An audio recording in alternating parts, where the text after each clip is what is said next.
অনেক দিন থেকে আসার জন্য মনটা পুরো ছটফট করছিল। তো দেখো আমি সেই জায়গায় চলে আসলাম। সো হ্যালো এভরিওয়ান, তো তোমাদের সঙ্গে সেটাই শেয়ার করব যে আমি কোথায় চলে আসলাম। এই বছরটা মানে আমাদের এতটাই খারাপ যাচ্ছে কি বলবো, আর বলার বাইরে।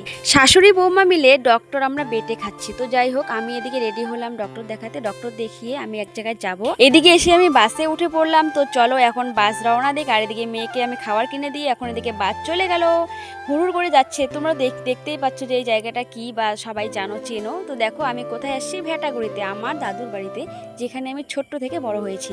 তো যাই হোক, আমি অনেকদিন থেকে আসার জন্য মানে মনটা পুরো ছটফট করছিল। তো আজকে ফাইনালি চলে আসলাম। এসে এখন আমি ফ্রেশ হয়ে তারপর এখন খাবো ভাত। এদিকে মামি রান্না করেছে ডাল আর আলু সোয়াবিনের তরকারি, আর হচ্ছে আলু ভাজা। তো চলো পেঁপে দিয়ে ডালটা খাবো। আজকে অনেকদিন পর খাচ্ছি মামির হাতের ভাত। ও জাস্ট ওয়াও হয়েছে গাইস, কি বলবো আর বলার বাইরে। তো চলো ভিডিওটি লং হয়ে যাচ্ছে, তো সবাই ভালো থেকো, সুস্থ থেকো। দেখা হচ্ছে নেক্সট কোনো ভিডিওতে।